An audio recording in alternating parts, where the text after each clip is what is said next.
Bismillahirrahmanirrahim.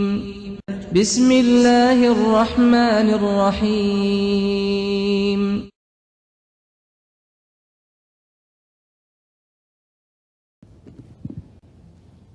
Paham? Cara mempraktikkan nilai syariat disebut dengan apa namanya? Amal soleh. Kalau orang sudah bisa mempraktikkan amal soleh, nanti amalnya akan dibuang, tersisa kalimat solehnya.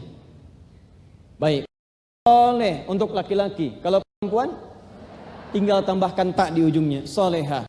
Karena itu muncul istilah suami soleh, istri soleha. Muncul istilah ibu soleha. Muncul istilah anak soleh, anak soleha. Muncul istilah guru soleha. Muncul istilah jamaah yang soleha. Mustahil setiap jamaah, ibu, anak, istri disebut dengan soleha kalau tidak menerapkan syariat Islam di dalamnya. Duh, ibu soleha, tapi sholat gak mau, mustahil. Duh, perempuan soleha, tapi anti syariat, mustahil. Seseorang perempuan disebut muslimah yang soleha ketika mau menerapkan nilai syariat Islam dalam kehidupannya. Paham sampai sini? Nah, sekarang, yuk kita mulai pelan-pelan. Ini baru mukaddimah, ini inti bahasannya. Saya serius, ini inti bahasannya. Makanya saya agak cepat-cepat supaya mukaddimahnya tidak terlampau panjang. Ibu mesti ya, karena kalau belajar dengan saya, itu akan bertahap supaya kita paham konsep pembelajarannya dulu. Kalau kita tidak paham ini, bagaimana kita bisa lompat pada inti bahasan? Kalau sudah mengerti ini, muslimah, artinya ibu dipanggil muslimah, siap menerapkan nilai keislaman. Caranya dengan menunaikan syariat, wujudnya amal soleh. Tidak mungkin dipandang perempuan menjadi muslimah kalau tidak mau beramal soleh dalam kehidupannya. Sepakat sampai sini? Nah, sekarang di sini inti bahasannya, apa saja amal soleh yang diturunkan dalam Al-Quran bagi keperluan muslimah, sehingga disebutlah dia oleh Al-Quran sebagai muslimah yang salihah dalam pandangan Allah Subhanahu wa ta'ala. Ibu kalau disebut solihah di Bandung, orang Bekasi belum tentu kenal ibu. Kalau se-Indonesia menyebut anda solihah, maaf, orang Malaysia belum tentu bermimpi bertemu anda. Tapi kalau Allah menyebut anda perempuan solihah, maka semua langit dan bumi akan mengatakan anda yang terbaik dalam kehidupan. Saya turunkan ke sini. Amalan menjadi muslimah yang bersyariat, menegakkan nilai-nilai kemuliaan dalam hidup, disingkat dengan amal saleh, untuk mencapai predikat muslimah salehah. Kalau laki-laki saleh, kalau perempuan salehah, dibagi pada dua bagian. Satu,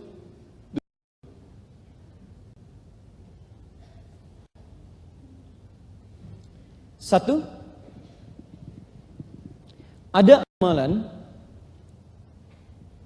yang saat dikerjakan setara nilainya baik laki-laki ataupun perempuan. Di amalannya serupa, tidak dibedakan antara laki-laki dengan perempuan. Ini disebut dengan kesolehan standar. Jadi laki-laki mengerjakan, perempuan juga mengerjakan.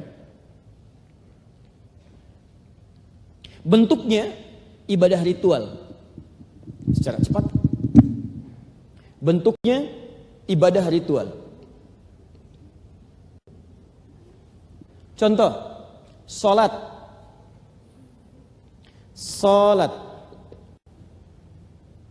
Saya tanya pada ibu sekalian, laki-laki salat tidak muslim? Perempuan salat tidak? Artinya kalau ada seorang mengaku muslim, seorang mengaku muslimah, ingin disebut muslim yang saleh, muslim yang bersyariat, muslimah yang soleha, muslimah yang bersyariat, maka salah satu tandanya adalah dia mau mengerjakan nilai syariat, bentuknya amal soleh. Contoh pertamanya salat. Ibu masih ingat tadi ketika seorang masuk Islam, ada apa yang ia bawa dalam dirinya? Iman.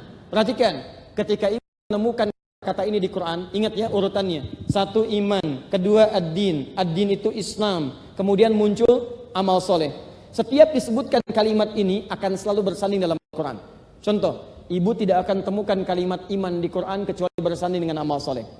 Walas innal insana lafi khus illal ladzina amanu wa amilus solihat. Sekarang apa contoh amal solehnya? Ada yang rata dikerjakan oleh setiap mukmin dan mukminah, muslim dan muslimah. Contoh, kalimat iman pertama di Quran, surah kedua Al-Baqarah, ayat yang ketiga. Alladzina yu'minuna bil ghaib. Alladzina, orang-orang yang beriman itu, mau laki-laki mau perempuan. Kalau disebutkan alladzina berarti mencakup laki-laki dan perempuan. Disebutkan 1080 kali dalam Al-Quran. Alladzina, laki-laki dan perempuan. Yang puasa Ramadan laki-laki atau perempuan? Dua-duanya, muslim dan muslimah. Karena itu ketika dipanggil menggunakan alladzina. Quran surah kedua ayat 183, paling kiri sebelah atas. Ya ayyuhal ladzina amanu. Hai orang-orang yang merasa punya iman, mau laki-laki mau perempuan, mau muslim mau muslimah, kutiba alaikumussyam. Kalimat iman pertama, Al-Baqarah ayat ketiga, alladzina, mau laki-laki, mau perempuan, mau muslim, mau muslimah. Alladzina yu'minuna bil ghaib wa yuqimunas shalah. Salat. Amalan setara antara muslim dengan muslimah, salat. Tidak disebut perempuan muslimah kecuali dia buktikan keislamannya lewat salat. Tidak disebut perempuan bersyariat kecuali kalau mau salat. Makanya kalau ada yang mengaku muslimah, diajak sholat dia tidak mau, ada yang salah pada dirinya. Ajakan sholat itu azan. Allahu Akbar, Allahu Akbar. Hayya ala sholat, yuk sholat. Ketika Allah ngajak sholat, Allah nggak butuh dengan sholatnya. Cuman kita yang membutuhkan diri untuk menampakkan kepada Allah, saya muslimah ya Allah. Makanya kalau ada muslimah menolak azan, muslimah anti azan, muslimah tidak mau sholat, ada yang salah dalam identitas keislamannya. Kidungmu lebih merdu daripada suara azan itu.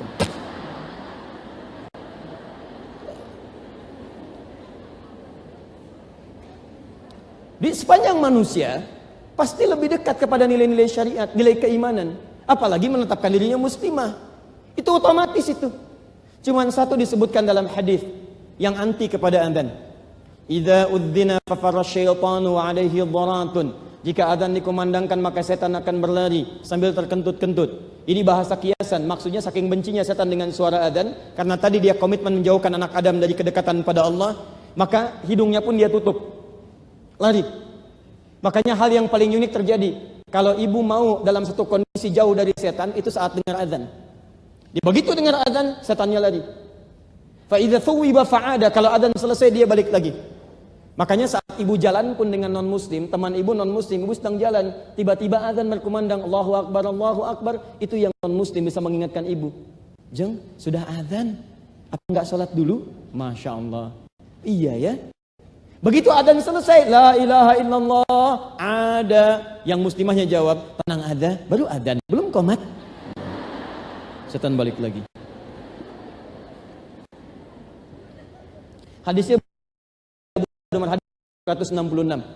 Bahkan digoda sampai sholat. Begitu dia mau sholat, Allahu Akbar. Lihat, fayaqulu udhkur kadza. Kata Nabi, ingat-ingat bagi setiap mukmin dan mukminah, setiap muslim muslimah. Sepanjang dia akan sholat, setan akan melekat pada dirinya. Begitu dia takbir, maka setan akan berkata pada benaknya, ingat ini, ingat itu. Ibu kalau nggak percaya silahkan ya. Sebelum anda sholat, anda akan tenang. Tapi begitu mulai bertakbir, kalimat Nabi akan terbukti di situ. Allahu Akbar muncul di benak kita. Allahu Akbar, WA belum dibalas, SMS belum diteruskan, handphone belum diangkat, jemuran belum diangkut, macam-macam. Muncul. Nggak percaya silahkan, nanti pas duhur nih, Jumat, ibu salat zuhur misalnya, ini kalimat ini muncul. Begitu takbir, ingat ya, kata Ustadz Adi, setan menggoda itu setan. Seketika. Nah ini. Jadi ibu tidak disebut muslimah kecuali ibu buktikan apa identitasnya. Ini amal soleh. Jadi kalau ada muslimah nggak mau beramal soleh, seakan-akan dia mengurangi identitas dirinya. Kalau ada yang keluar dari Islam, dalam artian fitrahnya itu terkotori, kemudian dia keluar dari bingkai tadi, dia tidak sholat karena memang tidak ada identitas dalam dirinya. Tapi bagi ibu yang mengatakan saya muslimah, buktikan. Apa pembuktiannya? Nih, sholat. Kata Allah, saya turunkan sholat. Benar nggak kamu muslimah? Paham? Nah, tapi persoalannya adalah, apakah setiap orang yang sholat benar sholatnya? Karena ada orang yang ingin menerapkan syariat. Syariat contoh pertamanya sholat. Maaf, begitu mau sholat, tapi cara sholatnya tidak seperti yang diinginkan. Maka disitulah kemudian kita terapkan di pertengahan antara muslimah dengan syariat. Belajarlah syariat. Belajar. Apa yang dipelajari dari syariat? Jangan yang tinggi-tinggi dulu. Pertama, sholat. Saya mau tanya pada ibu sekalian, jawab masing-masing saja. Tidak perlu menunjuk ke orang lain. Satu menunjuk, tiga kembali kepada kita. Lihat baik-baik. Ini sindiran halus sekali dalam Al-Quran. Bahkan orang yang sholat, ada yang tidak paham dan tidak mengerti apa yang dibaca dan dilakukan dalam sholatnya. Saya ulang ya. Ini sindiran halus sekali di Quran. Surahnya surah ke-29, ayatnya ayat 45. Surah ke-29, ayat 45. Al-Ankabut. Kalau ibu sedang baca Quran, ingat ya, ada dalam bahasa-bahasa syariat yang tidak boleh dirubah. Itu bukan bahasa Arab biasa. Namanya bahasa syariat. Kalau bahasa syariat tidak boleh diterjemahkan ke dalam bahasa yang lainnya. Contohnya misalnya adzan. Adzan gak bisa diterjemahkan. Walaupun pakai bahasa Arab. Karena bahasanya bukan bahasa Arab biasa, tapi bahasa Arab syariat. Allahu Akbar, Allahu Akbar. Mau di Turki, mau di Sunda, mau di Palembang, Jakarta, kalimatnya semua sama. Gak boleh diterjemahkan. Gak usah terlampau kreatif. Bandung adzan, Allahu Agung, Allahu Agung. Masya Allah. Betawi adzan, Tuhan gua gede, Tuhan gua gede. Kan gak bisa. Sama Allahu Akbar. Ya, dari Chicago, Chicago sama semua. Rata. Quran juga sama. Ingat, jangan pernah menerjemahkan nama-nama surat dalam Al-Quran. Karena kesannya akan berbeda. Ukhti, lagi baca surat apa? Surat semut, An-Naml. Kamu apa? Sapi betina. Main. Ustaz tadi surat apa? Laba-laba. Gak ada. Nanti orang muncul spider gitu ya. Tidak. Surah Al-Ankabut ayat 45. Perhatikan. Ini baru contoh ya, supaya kita ambil dengan sangat detail. Jangan bicara yang tinggi-tinggi dulu. Ibu bicara yang tinggi-tinggi, sholat tiap hari dikerjakan gak paham-paham isinya. Utslu ma uhiya ilaika minal kitab. Ini pesan Quran. Utslu, sebelum sholat dilakukan, baca dulu. Saya kan pernah pesankan pada ibu, masih ingat di pertemuan jumpa kita pertama, kalau kita kajian lagi, ibu usahakan bawa mushaf supaya nanti bersambungan antara kalian dengan apa yang ibu lihat. Sekarang cek Quran surah 96 ayat 1. Quran 96 surah apa? Al-Alaq. Wahyu pertama turun apa bunyinya? Iqra. Apa artinya Iqra? Bacalah. Baik. Lihat di mushaf. Iqra terjemahannya bacalah. Sekarang buka Quran surah 29 ayat 45. Utslu terjemahnya sama. Bacalah.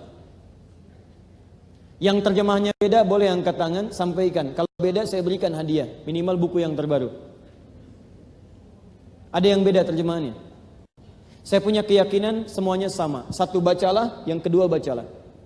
Kalau terjemahannya sama, kenapa kata-katanya berbeda? Yang satu Iqra, yang kedua Utslu. Fokus ya. Kalau disebutkan Iqra, itu artinya perintah membaca tanpa disertai perintah untuk memahaminya. Yang penting baca saja. Baca, mau paham mau tidak, yang penting baca. Tapi kalau berubah kalimatnya menjadi utslu, asalnya berasal dari kata tilawah. Tilawah, baca, paham, amalkan. Punya 3 arti.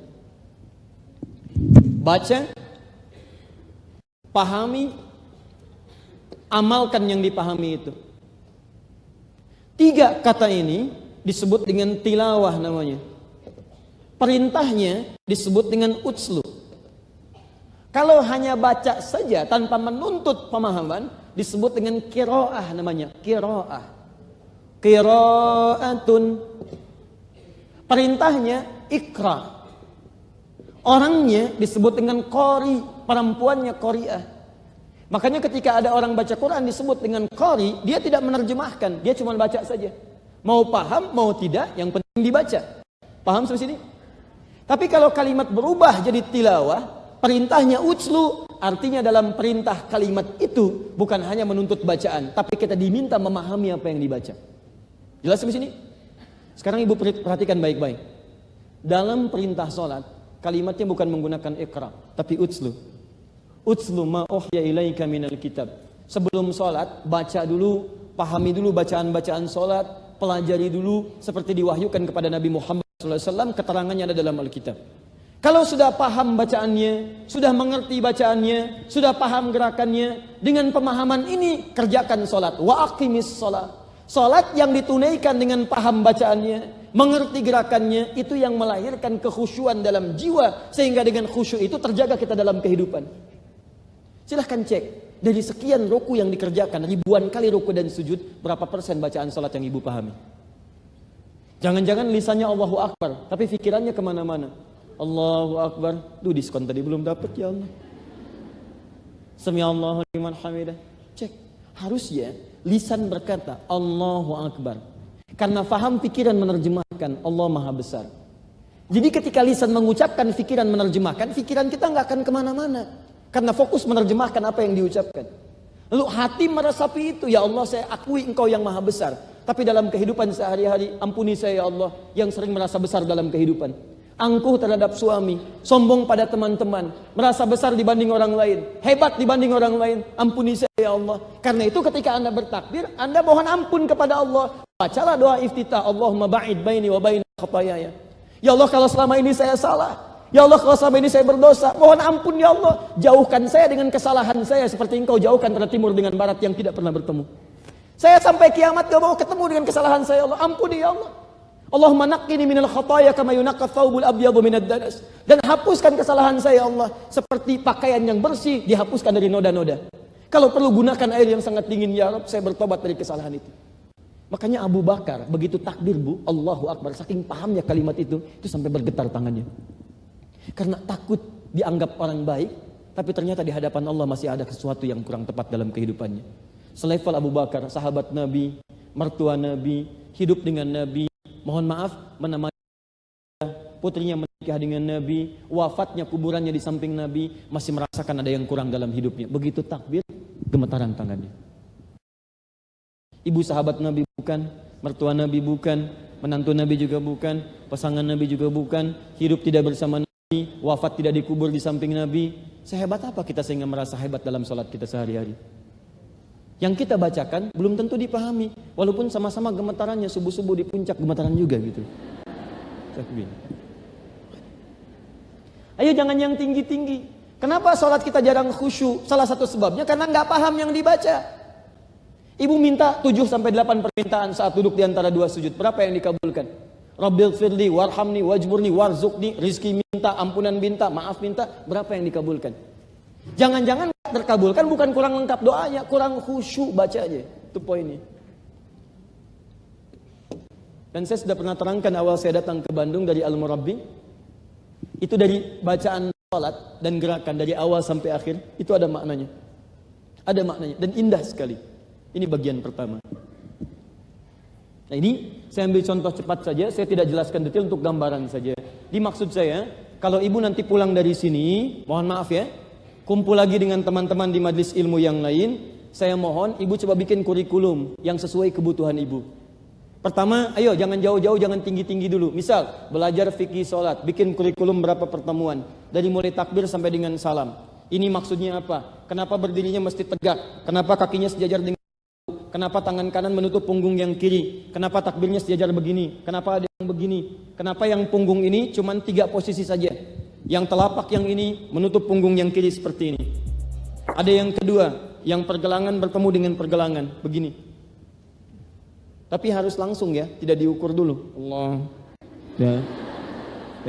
Kenapa tidak boleh sampai sini? Itu ada maknanya. Kenapa ruku sejajar seluruhnya? Kenapa saat sujud 7 anggota badan tapi yang ditunjuk itu hidungnya? Ada semuanya sampai selesai. Dan tahukah ibu? Perhatikan baik-baik. Innas salata tanha anil fahsya'i wal munkar. Kalimat ini dibuka dengan ayat tadi. Utslu ma uhiya ilaika minal kitab. Jadi kalau salat kita benar, paham isi salat, maka isi salat itu akan menjaga kehidupan kita terbebas dari perbuatan keji dan mungkar. Sekarang pertanyaan besarnya, maaf, dari semua orang muslim yang sholat, muslimah yang sholat, berapa yang terbebas dari perbuatan keji dan mungkar? Fahsya, itu keburukan yang bersumber dari syahwat. Maaf, pornografi, porno aksi, LGBT, kata-kata jorok, gosip, itu fahsya. Di mustahil ada muslimah kemudian sholat, sholatnya benar, kemudian bergosip. Mustahil. Saya tidak Ustaz, alhamdulillah, nggak seperti ibu itu tuh, sama. Ayo ya.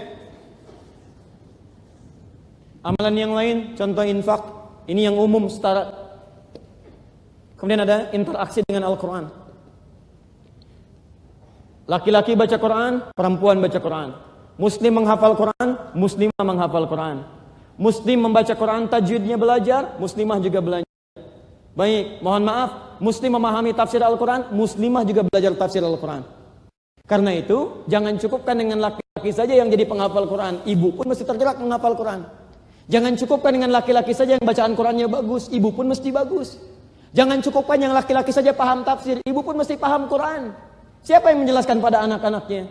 Siapa yang menjelaskan pada bagian-bagian dekat dengan keibuannya? Kalau bukan ibunya, pahami. Bagaimana caranya? Sekali lagi, belajar caranya disebut dengan syariat. Bukan sekedar baca. Kalau cuma baca, jangankan ibu. Bahkan yang tidak beriman pun mau baca Quran. Kalau cuma memahami, jangankan ibu. Bahkan yang tidak beriman pun paham Al-Quran. Dia mempelajari itu. Cuman pemahamannya digunakan untuk menjauh dari Quran. Makanya bedanya muslimah dengan yang non-muslimah. Lihat poinnya. Dia mesti belajar syariat. Syariat mengatakan interaksi dengan Al-Quran. Maka ilmu mengajarkan bagaimana cara saya berinteraksi dengan Al-Quran. Muslimah yang baik bukan cuma baca. Kalau cuma baca, jangankan ibu. Anak 3 tahun sudah baca Quran.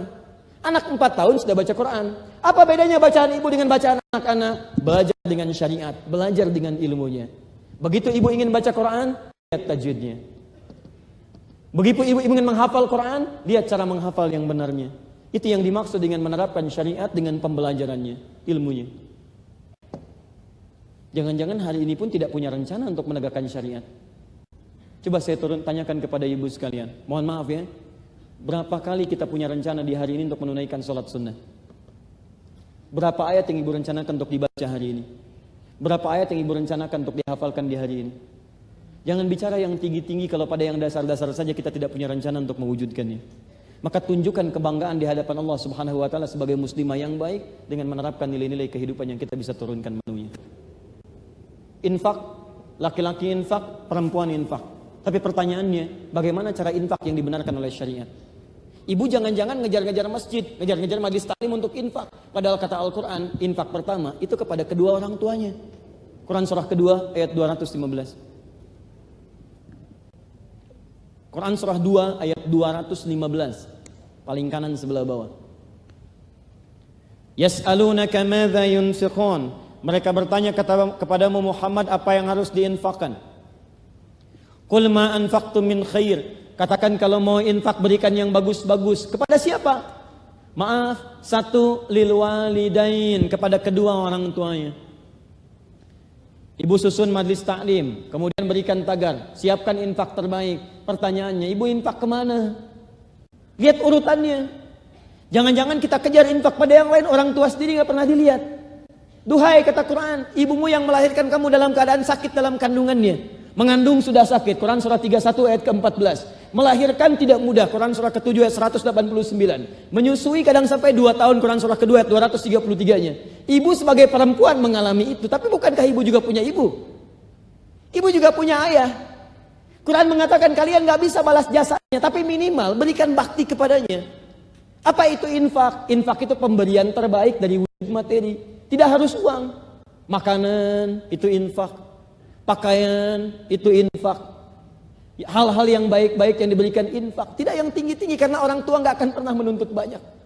Demi Allah saya katakan, ibu beli mangga 3, bagi 1 dengan ibu, berikan 1 kepadanya, itu kegembiraannya luar biasa. Begitu mangga 1 diberikan, ridhonya turun, Allah menurunkan ridhonya kepada ibu. Itu yang memudahkan jalan kehidupan. Coba cek, jangan-jangan kita menerapkan sesuatu, tapi prioritasnya tidak ada. Setelah orang tua, wal aqrabin, kerabat terdekat. Setelah kerabat terdekat, siapa lagi? Wal yatama, anak-anak yatim.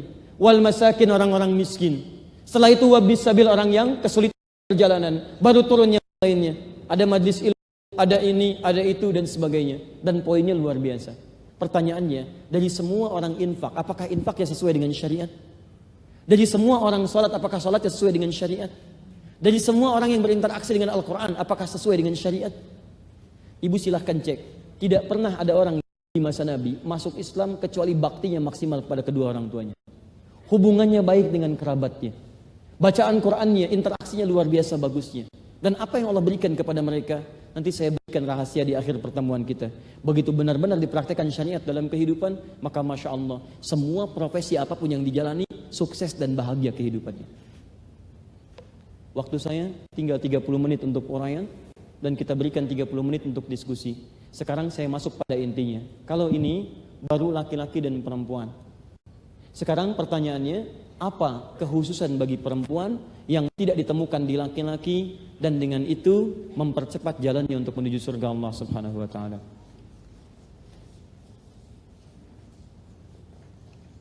Berbahagialah ibu diciptakan sebagai seorang perempuan, seperti saya bahagia diciptakan sebagai seorang laki-laki.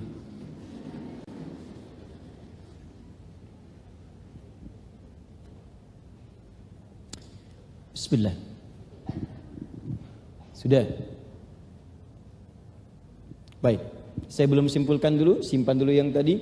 Sekarang kita ambil amalan khusus hanya untuk muslimah, tidak untuk muslim.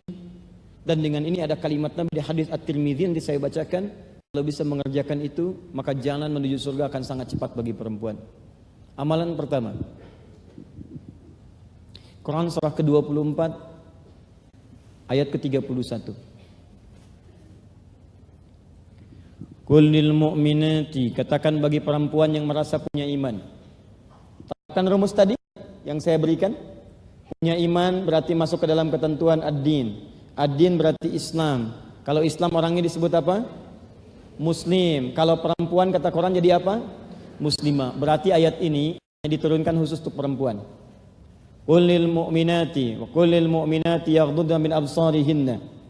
Katakan pada perempuan-perempuan yang masih merasa punya iman, duhai para muslimah, ayat ini memanggil Anda. Ayat ini dikhususkan untuk Anda. Baik, yaghdudna min absarihinna, jaga pandangan dengan baik. Fokus. Teruskan ayatnya. Saya mau sampai ke ayat intinya saja. Wal yadribna bi khumurihinna, dan kenakan penutup di kepalamu pakai kerudung. Masya Allah. Ayat kerudung itu turun.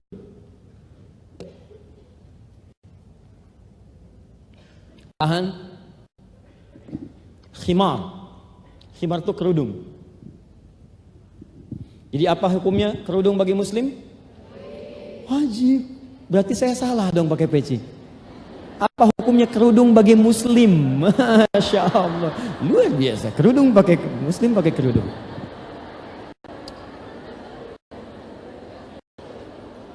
Hati-hati. Awas. Kalau muslim tidak pakai kerudung, yang pakai kerudung siapa? Muslim. Baik. Jadi peci hukumnya apa bagi muslimah? Tidak wajib. Peci bagi muslim ya. Tahan sebentar, pelan-pelan. Ada ayat khusus hanya diturunkan oleh Allah pada perempuan, laki-laki tidak. Pertama, Allah bedakan muslimah dengan muslim sebagai identitas dan sekaligus menunjukkan indikator tingkat kekuatan keislamannya dibanding dengan perempuan yang lainnya. Pertama, ayat kerudung. Ini perbedaan antara muslim laki dengan perempuan. Maaf Bu ya, ini seakan halus tapi tajam sekali. Hei, aku ingin lihat perbedaan laki-laki dengan perempuan, muslimah dengan muslim. Ingat ya, kalau muslim itu tidak pakai kerudung, kalau muslimah minimal pakai kerudung. Seakan-akan Allah ingin mengatakan kalau ada perempuan mengaku muslimah tapi tidak pakai kerudung, apa bedanya dengan? Ya, tuh. Paham ya? Ingat, halus tapi tajam sekali isinya. Maka kalau ibu ingin dibedakan oleh Allah antara muslim dengan muslimah, pakai kerudung. Ini bagian pertama. Dan yang kedua, ingat betul, ketika disebutkan amalan spesifik, berarti itu yang mengukur tingkat keimanan bagi pemiliknya. Saya berikan rumus standar dulu di tafsir. Ada rumus standar dalam tafsir, jika setelah ada kata iman, ada amal soleh, maka amal soleh itu sekaligus menjadi ukuran tingkat keimanan pemiliknya. Kembalikan ke sini, sholat. Salat ditempatkan setelah kata iman. Alladzina yu'minuna bil ghaib, iman dulu, wa yuqimunas shalah. Jika ibu ingin mengukur tingkat keimanan yang kita miliki, pertama ukur lewat salat. Ini iman standar. Ibu pulang ke rumah, di rumah ada suami, ada anak misalnya, ada cucu. Ibu ingin tingkat keimanannya sedang kuat tidak? Lihat cara dia menyikapi salat. Subuh jam berapa tadi?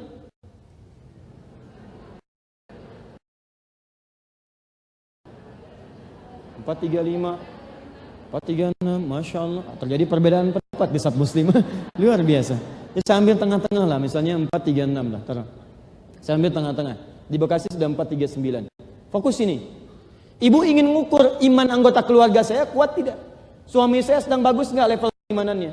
Anak saya laki-laki bagus nggak? Anak saya perempuan bagus nggak? Cek pertama dengan amal solehnya. Pertama sholat. Maaf, jika ibu lihat, Masya Allah, suami, anak-anak, bahkan panggilan subuh 436, jam 4 menunjukkan imannya sedang pada bagus. Tapi ibu mesti hati-hati. Ibu yang mendambakan semua keluarga.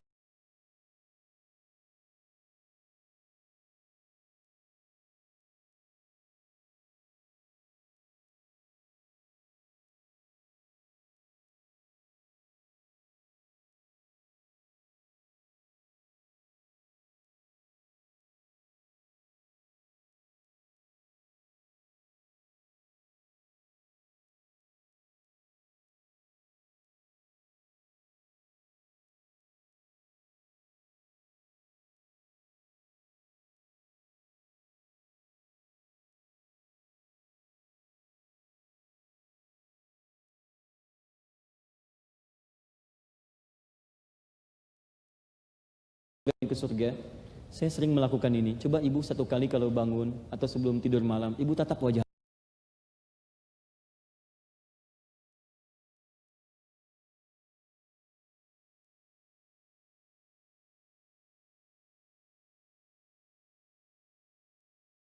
anak-anak. Kita ke surga nggak nak ya? Kita ada di surga nggak?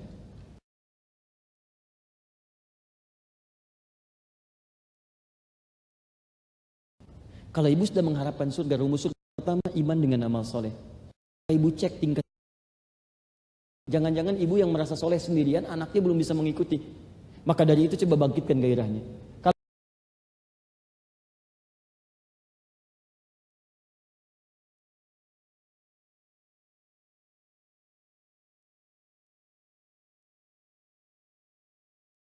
Kalau anak-anak, suami misalnya atau ayah sudah mulai cepat tingkat keimanannya, sholatnya bagus, sholatnya rajin, maka di situ ada hal yang harus disyukuri dan dipertahankan. Yang paling bahaya, mohon maaf, jika kemudian ini masih di bawah standar. Standarnya 436, dia merespon sholat saja, sudah malas-malasan, maka ada yang kurang dari tingkat keimanan. Subuh 436, baru dia bangun 634. Ini bermasalah. Maka ibu punya PR. Maaf bu ya, ibu jangan keluhkan anak-anak ibu, karena dititipkan pada ibu, karena ibu yang bisa membantu dia. Kalau bukan ibu, mungkin Allah titipkan pada perempuan lain. Cuman karena Allah titipkan pada anda, supaya anda dapat pahala dari situ.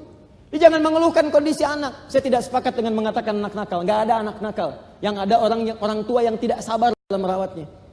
Justru ibu diberikan seperti itu, aktif supaya ibu banyak pahalanya. Coba kalau anaknya diam terus. Nak sini makan yuk, main, capek ibu. Semakin banyak dari anak, semakin banyak pahala ibu dapatkan dari situ. Ya. Naikkan ke sini. Sekarang kembalikan ke kerudung. Lihat baik-baik. Ini identitas seorang perempuan. Seakan-akan Allah katakan, hei muslimah, saya bedakan kamu dengan yang laki-laki pakai kerudung ya, supaya saya bisa lihat kamu perempuan, dia laki-laki. Paham? Itu dalam bahasa yang umum. Sekaligus yang kedua, kerudung itu juga menjadi indikator tingkat keimanan pemiliknya. Yang pakai kerudung itu cuma muslimah. Jadi kalau ibu ingin mengukur tingkat indikator, maaf, kekuatan iman di keluarga ibu, anak perempuannya, cucu perempuannya, atau ibu yang muslimahnya, cek salah satunya lewat kesukaan dan kecintaannya pada kerudung. Sudah mulai pakai atau belum? Kalau ada yang belum pakai, dorong dia, mulai dengan didoakan, bimbing baik-baik, dijelaskan, diberikan pengertian dan sebagainya. Begitu dia gunakan, apalagi mencintai kerudungnya, maka Masya Allah, di situ tanda kekuatan keimanannya. Ini poin pertama. Ibu pulang ke rumah, coba cek tingkat keimanan anggota keluarganya. 2. Kalau ibu ingin lihat yang lebih levelnya bagus lagi. Nah, jadi levelnya diukur di Quran. Pertama, mulai aspek dengan kerudung. Artinya ada tahapan. Jadi kalau ibu ingin mengajarkan sesuatu pada yang belum terbiasa, jangan langsung pada puncaknya. Orang gak biasa tahajud, tiba-tiba ayo tahajud sesuai sunnah Nabi 11, padahal gak pernah tahajud sebelumnya. Nabi aja katakan mulai dengan 2, tutup dengan 1. Ini ibu tiba-tiba 11. Begitu 11, Allahu Akbar, Allahu Akbar, Masya Allah. Bangun jam 2 setelah tahajud tidur, bangun lagi jam 7, subuh lewat. Besoknya malas karena ibu tidak memberikan tahapan dalam pembelajarannya. Sama dengan jilbab. Ayo ukhti, yang sempurna dong, sempurna dong. Lihat tahapannya. Jelaskan dulu, berikan tahapan, lalu mencapai kesempurnaan dalam kehidupan. Mulai dulu yang pelan-pelan. Ini terangkan. Naikkan levelnya, pindah ke Quran surah 33 ayat 59. Ya. Masya Allah, ini level keimanan yang disamakan dengan istri Nabi dan anak-anak Nabi. Saya mau tanya pada ibu, siapa yang ingin disamakan level keimanannya, dalam tanda petik ya, dengan istri Nabi dan anak-anak Nabi, boleh angkat tangan? Masya Allah, Allah ingin naikkan level keimanan ibu, dinaikkan levelnya mengikuti istri Nabi dan anak-anak Nabi. Ada perempuan-perempuan di muka bumi yang Allah ingin naikkan level keimanannya mendekati istri Nabi dan anak-anak Nabi. Maka ayat ini diturunkan dengan kalimat pembuka bagi istri Nabi, bagi anak Nabi, dan seluruh muslimah yang merasa beriman kepada Allah Subhanahu wa Ta'ala. Kalau yang tadi masih umum, tidak diawali dengan kalimat istri Nabi, tidak disebutkan dengan anak Nabi, tapi kalau yang ini naikkan levelnya, Masya Allah, mendekati keimanan istri Nabi dan anak-anak Nabi. Seakan-akan Allah ingin menyampaikan, perhatikan kalimatnya, ya ayyuhan Nabi, wahai Nabi, qul li azwajika, katakan pada istri-istrimu. Istri Nabi saja mengerjakan itu, masa ibu yang bukan istri Nabi tidak mengerjakannya? Saya mau tanya pada ibu, istri Nabi itu ahli surga bukan? Ahli surga. Ada jaminan? Surganya level rendah, level tinggi? Tinggi. Bersama Nabi tidak? Baik. Istri Nabi bersama Nabi di surga. Surganya level tinggi, tingkat yang sangat mulia. Diperintahkan oleh Allah dan mengatakan saya siap mengerjakannya. Masih menerima perintah dan digunakan. Sekarang kita cek, ibu, istri Nabi bukan? Bukan. Ada jaminan surga? Bersama Nabi di surganya? Duhai para muslimah yang mengharapkan surga Firdaus dan ingin bersama Nabi sallallahu alaihi wasallam, turun satu ayat yang menjamin kemuliaan para muslimah yang diangkat level derajatnya. Yang dengan itu saya bermohon kepada Allah, semoga disandingkan di surga bersama istri-istri Nabi sallallahu alaihi wasallam beserta juga putri-putrinya. Dan tidak cukup dengan amin, lihat perintahnya. Qul li azwajika wa banatika wa nisa'il mu'minin. Katakan pada istri-istrimu, anak-anak perempuanmu, dan seluruh nisa'il mu'minin, perempuan-perempuan yang punya iman. Perempuan punya iman masuk dalam ad-din. Ad-din namanya Islam, perempuannya disebut muslimah. Katakan pada para muslimah yang level keimanannya ingin saya naikkan mendekati level istri Nabi dan anak-anak Nabi sallallahu alaihi wasallam. Yudnina 'alaihinna min jalabibihinna. Kerudungnya sekarang mulai disempurnakan, mulai lebarkan ia sehingga menutup aurat-aurat bagian yang lainnya. Lebarkan, jangan cuma ditutup. Sempurnakan, tampil bahagia dengan kerudung yang kau kenakan dengan konsep yang berbeda. Kalau kerudung, yang penting nutup ke bagian-bagian ini. Tapi kalau yang kedua, jilbab, sesuatu yang terurai dengan lebih longgar. Ayat jilbab. Mau jilbab-jilbabnya yang warna putih, jilbab-jilbabnya yang warna hitam, jilbab-jilbabnya yang warna merah dan sebagainya. Ayat kedua turun dengan apa yang disebut dengan jilbab. Masya Allah. Fokus. Sekarang saya berikan kabar gembira kepada ibu. Pelan-pelan. Jadi begitu ayat ini turun, perempuan-perempuan mulai mendesain kerudungnya berubah dari khimar jadi jilbab. Jadi jilbab, mulai terurai. Di yang tadinya cuma nutup sekedar ditutup, sekarang mulai diuraikan, agak dilonggarkan. Kemudian menutupnya dengan agak lebih dalam. Mulanya cuma segini, kemudian diturunkan lagi misalnya. Terus ada yang pakai terusan ke bawahnya. Artinya yang dimaksud dengan jilbab tidak harus kemudian sampai ke bawah, dari atas kepala ke bawah, bukan. Maksudnya penutup secara lebih longgar, yang menutup agak lebih bawah dibandingkan dengan kerudung, walaupun ke bawahnya nanti bisa disambung lagi. Kalau mau sepahu boleh, misalnya seperut boleh, turun sedikit boleh, nggak ada masalah, lebih turun boleh. Yang penting sifatnya lebih longgar dibandingkan dengan kerudung, lebih tertutup dengan rapi, dan lebih nyaman digunakan untuk beraktivitas. Paham? Kalau ibu bisa lihat kan gampang, kerudung ada yang dilipat begini kan? Ada yang ditutup seperti ini, itu namanya khimar dalam istilah Al-Quran.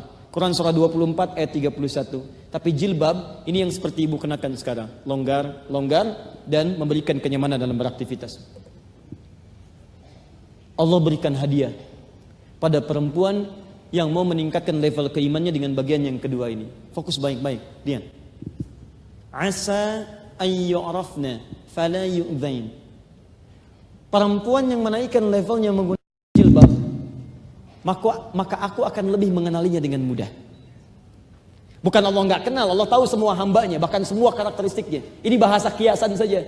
Maksudnya, orang yang seperti ini, aku akan kenalkan seantara bumi bahwa dia perempuan yang sedang menaikkan level keimanannya. Fala yu'dzain, maka aku perintahkan pada semua kalangan di bumi, jangan ganggu dia.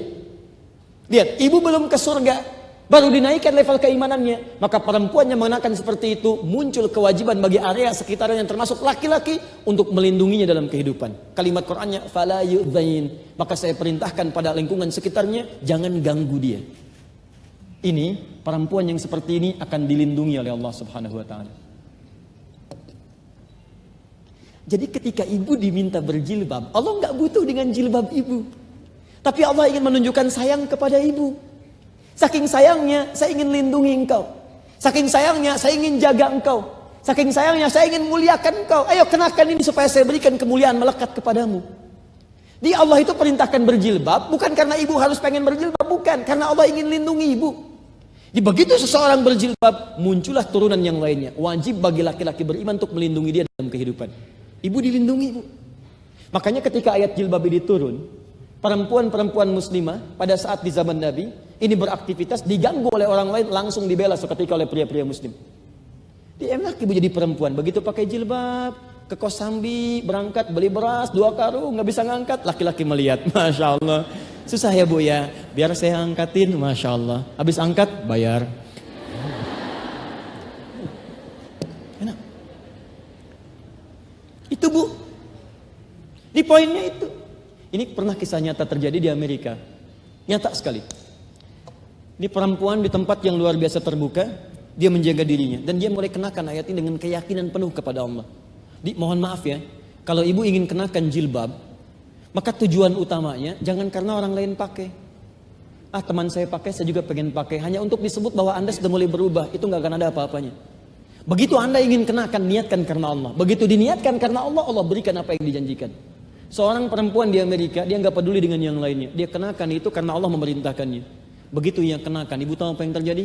Malam-malam dia lewat satu tempat. Suasana sudah hening, ada beberapa pemuda yang dia duga akan bertindak kasar kepadanya. Bahkan sesuatu yang mengerikan pada saat itu. Tapi ibu tahu apa yang terjadi?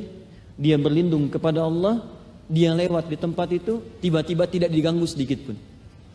Keesokan harinya, muncul berita, ini kisah nyata, muncul berita di tempat yang sama, di lokasi yang sama, ada perempuan yang telah dinodai oleh beberapa laki-laki. Disikapi, dikasari dan dinodai. Baik, si perempuan tadi ketika baca berita, ini saya tahu nih kejadiannya. Maksudnya itu kan tempat yang saya lewat. Barangkali pelakunya tidak akan jauh-jauh dari orang-orang yang saya lihat. Kemudian dia datang ke kantor polisi terdekat, kemudian menyampaikan pengalaman-pengalaman dia sebelumnya. Dibuatkan sketsa pada saat itu dari kepolisiannya. Begitu kemudian diberikan gambaran, ditemukan sketsa pelakunya. Dicari orangnya, ternyata itu benar pelakunya. Begitu ditangkap, ini yang paling menarik. Perempuan ini penasaran, ini kisah nyata. Saya ingin bertemu dengan orang itu. Begitu sudah bertemu, apa yang terjadi? Ketika bertemu itulah kemudian dia bertanya, lihat kalimatnya. Saya kan lewat sebelum perempuan itu lewat. Kenapa kalian tidak mengganggu saya? Kok kalian ganggu orang lain bukan saya? Apa kata pemuda-pemuda tadi? Lihat jawabannya. Bagaimana kami bisa ganggu? Di samping kamu itu ada banyak orang-orang kekar melindungi. Banyak orang kekar melindungi. Padahal dia berjalan cuma sendirian, bu. Itu poin. Jadi kalau Anda kerjakan karena Allah, maka Allah tidak akan pernah mengingkari janjinya. Quran surah 3 ayat ke-9. Innallaha la yukhliful mi'ad. Jadi kalau Allah sedang naikkan level-level keimanan ibu, artinya Allah ingin memberikan nilai-nilai kemuliaan dalam kehidupan. Itu poin. Dia ayo berbagi dengan yang lain. Jadi kalau ada yang belum berkerudung, ibu jangan cela, karena tidak ada di Quran ayat celaan. Siapa yang mengajarkan ibu mencela? Tidak ada. Ada yang belum berkerudung, dakwahi dengan cara yang lembut. Kemudian sampai dia menggunakan kerudungnya. Setelah itu sayangi dia, berbagi ilmu, berikan dorongan, sampai misalnya mau meningkatkan lagi. Jangan saling mencela. Begitu lewat satu kerudung, ibu sudah jilbab. Level iman pertama, masya Allah, gak enak banget. Lihat dong, dilindungi. Masya Allah. Nah ini. Itu Bu ya. Dan saya bersyukur pada Allah, Ibu kan variatif yang hadir di sini. Boleh jadi juga Allah ingin naikkan level keimanan dengan cara yang lebih baik. Ibu yang pakai kerudung di sini jangan merasa tersindir, saya tidak menyindir siapapun. Yang ingin saya sampaikan, kok bisa ibu yang dipilih hadir di sini, padahal bisa perempuan lain. Kenapa ibu ada di sini gitu? Barangkali saking sayangnya Allah, ibu digerakkan supaya mendengar kalimat ini. Karena saking inginnya Allah mengangkat iman ibu supaya lebih tinggi. Mudah bagi Allah mendorong ibu ke tempat lain. Bisa ke mall, bisa jalan kemana, bisa jalan ke sini, bisa majlis taklim lain. Tapi pertanyaannya, kenapa ibu ada di sini? Saya punya keyakinan, mungkin karena sayangnya Allah. Hei, sudah saatnya kamu saya naikkan levelnya dengan lebih baik. Itu poinnya. Jadi kalau kita baca dengan nilai keimanan, lebih indah dirasakan dalam kehidupan kita. Itu poinnya Bu. 1, 2. Jelas? 3. Ini yang lebih cepat lagi. Saya tinggal 1 menit ini. Boleh tambah sedikit? Oh, alhamdulillah. Masya Allah. Quran surah 4 ayat 34. Nanti mohon ibu sampai tuntas ya, mendengarkan dengan lebih baik sehingga bisa komprehensif. Quran surah 4 ayat 34, paling kiri sebelah atas. Quran surah keempat ayat 34. Ada? Ini langsung, ibu masih ingat? Kalau ada perempuan beramal soleh, maka kaidahnya setelah dikerjakan amalnya dibuang, tersisa kalimat apanya? Solehnya. Kalau untuk perempuan jadi apa? Sekarang kita baca Quran surah 4 ayat 34. Ar-rijalu qawwamuna 'alan nisa bima faddalallahu ba'dahum 'ala ba'din wa bima anfaqu min amwalihim. Paham? Teruskan. Ini inti ayatnya. Fas-solihatu. Allah tidak katakan fas-solihin. Kalau solihin itu untuk laki-laki. Tapi Allah katakan fas-solihatu, hanya untuk perempuan. Artinya ayat ini yang akan kita baca khusus amalan bagi perempuan, bukan untuk laki-laki. Dan nanti saya berikan kabar gembira, ibu bisa maksimalkan yang ketiga ini, ibu boleh memilih masuk surga dari pintu mana saja. Tahan ya. Ini saya selesaikan dulu kerudung, kemudian jilbab. Yang ketiga, teruskan. Fassalihatu. Mohon maaf, ini yang kita tunjukkan khusus bagi perempuan yang sudah berumah tangga. Yang belum berumah tangga nanti saya turunkan ayatnya kembali. Mudah-mudahan Allah kirimkan jodohnya cepat ya. Minimal sebelum kiamat kurang 2 hari. Yang penting rubah status. Baik. Qanitatun. 1 qanitat. Yang ketiga ini, perempuan-perempuan salihah itu jika sudah berumah tangga, maka saya berikan kata Allah 2 ciri kesolehannya. 1 qanitat, qanita. Apa itu qanita? Awas hati-hati. Walaupun nama ibu qanita belum tentu bisa sama dengan ini. Berarti saya berpeluang masuk surga ya tanpa hisab. Kan saya qanita. Enggak. Kok kamu nita gitu kan? Baik, qanitatun, qanitatun. Jama' dari qanita. Apa itu qanita? Dituliskan qanita.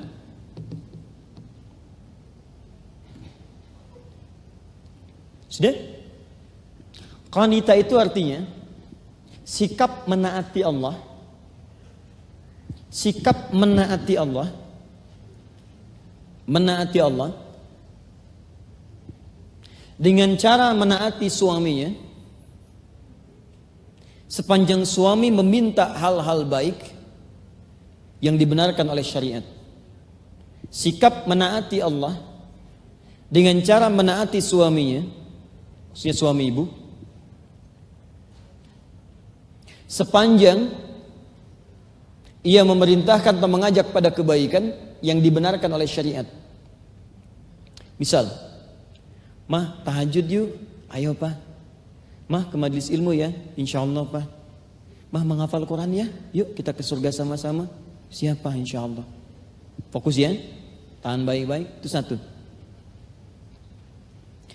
Kalau ibu punya sikap seperti itu, maka turunlah keterangan dari Nabi sallallahu alaihi wasallam, diriwayatkan oleh Imam At-Tirmidzi. Perhatikan hadisnya, perhatikan baik-baik.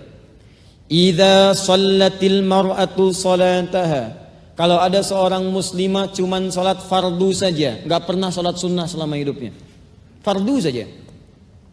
Kemudian wasamat samaha, dan dia puasa fardu saja, enggak pernah puasa sunnah karena kesibukan dan lainnya misalnya. Misal. Kemudian wahafizat farjaha, dan dia menjaga kehormatan dirinya, tidak selingkuh, tidak macam-macam, dia jaga diri. Lihat baik-baik. Wa ata'at, karena kalimat ta'ah dalam Al-Quran hanya diletakkan pada Allah dan Rasulnya. Ati'ullaha wa ati'ur Rasul, dan dia menaati suaminya pada yang dibenarkan oleh Allah dan Rasulnya. Lihat kalimatnya. Qila laha yaumal qiyamati, maka dikatakanlah pada perempuan seperti ini di hari kiamat saat dihisab. Hadisnya sahih. Udkhulil jannata min haitsu syi'ti, silahkan masuk surga dari pintu mana saja yang kamu inginkan. Surga ibu itu banyak di rumah, Bu. Kalau ibu sudah tahu banyak di rumah, kenapa mencari di luar rumah? Di luar rumah itu jika ada yang di luar menyempurnakan yang di rumah. Itu poinnya. Sekarang perhatikan baik-baik. Fokus sini. Lihat baik-baik ya. Teman-teman sekalian, saudariku, perhatikan sini baik-baik. Satu, Anda disebut qanitat jika ingin disebut sebagai perempuan yang salihah. Apa qanitat? Taati Allah dengan cara menaati suami sepanjang bersamaan dengan perintah Allah Subhanahu wa taala dan Rasulnya. Fokus. Karena itu di zaman Nabi sering memberikan contoh pada para suami untuk mengajak istrinya mendekat kepada Allah. Ibu pernah dengar kisah Nabi bangun malam? Bangun malam untuk tahajud? Pertanyaan saya, siapa yang meriwayatkan hadis-hadis tentang tahajud? Bukankah istrinya? Sayyidah Aisyah. Pernahkah ibu dengar kisah Nabi salat kemudian di belakangnya ada istri beliau Sayyidah Saudah binti Zam'ah? Ada istri-istri yang lainnya. Jadi Nabi sering memberikan peluang kepada istri-istrinya untuk mendapatkan bagian dari surganya. Apa itu? Ayo bangun yuk, bangun. Begitu diminta bangun, bangun. Ayo salat yuk. Ibu kenal Ummu Habibah? Di At-Tirmidzi nomor hadis 414, itu Nabi minta kepada Ummu Habibah istrinya. Lihat baik-baik. Perhatikan cara bacanya, cara membacanya. Perhatikan. Man shalla isnatai asyrata rak'atan fi yaumin wa lailatin. Siapa yang bisa menunaikan salat 12 rakaat yang mengiringi salat di pagi dan siang sampai malamnya. Arba'an qabla dhuhri, 4 rakaat sebelum zuhur. Rak'ataini ba'daha, 2 rakaat setelahnya. Rak'ataini qabla al-maghrib, 2 rakaat sebelum maghrib. Rak'ataini ba'dal isya, 2 rakaat setelah isya. Wa rak'ataini qabla subhi, dan 2 rakaat sebelum subuh. Bunyalahu bihinna baitun fil jannah. Allah akan bangunkan baginya satu rumah di surga. Nabi meminta menunaikan salat rawatib, disampaikan pada istrinya. Kalau bahasa kita, mah, yuk rawatib yuk. Nanti bangunnya lebih awal ya, 2 rakaat sebelum subuh, ya kita maksimalkan. 4 rakaat sebelum zuhur ya. Semua sampai 2 rakaat ba'da isya. Kalau bisa, nanti insya Allah Allah akan bangunkan satu rumah di surga. Ibu tahu apa jawaban istrinya? Perhatikan kalimatnya. Sejak saya mendengar kalimat Nabi itu, laqad azamtu nafsi alla atrukha tula hayati bima makna. Saya berjanji, bertekad pada diri saya, gak akan pernah saya tinggalkan itu selama hidup saya. Yang ingin saya sampaikan, ketika suami mengatakan kepada istrinya, ini dua-duanya ahli surga, satu Nabi, satu istrinya, menyampaikan pada istrinya, mah kerjakan ini ya, dan nyaris tidak ada penolakan dalam kalimat istrinya. Kata beliau, saya berjanji tidak akan pernah meninggalkannya selama hidup sepanjang saya bisa mengerjakannya. Ibu bisa bayangkan. Jadi kenapa Ummu Habibah menjawab demikian? Bukan karena cuma surganya, tapi beliau paham di antara status kesolehan di hadapan Allah bagi seorang istri adalah ketika menaati suaminya pada yang baik-baik. Jadi kalau ibu ingin disebut sebagai istri yang salehah, Allah yang sebut, bukan suami yang sebut. Ibu ingin diangkat statusnya, maka lihat, begitu suami mendorong pada yang baik-baik, ibu cepat respon dengan kemuliaan. Dan disitulah status kemuliaan diturunkan oleh Allah kepada ibu pada saat itu. Turun. Makanya di pengajian bapak-bapak saya sering arahkan, yuk kalau bangun tahajud jangan soleh sendirian, ajak istrinya. Bukankah ibu pernah dengar kisah begini? Allah merahmati seorang laki-laki yang mencipratkan air di wajah istrinya supaya dia bangun malam. Seperti Allah merahmati seorang perempuan yang mencipratkan air di wajah suaminya supaya bangun malam. Pernah dengar kisahnya? Itu kekompakan di rumah tangga. Bukan salah satunya nyipratin, bukan. Jangan cari masalah. Ibu baca hadis, terjemahan demikian. Begitu malam-malam gak ada janji dengan suami.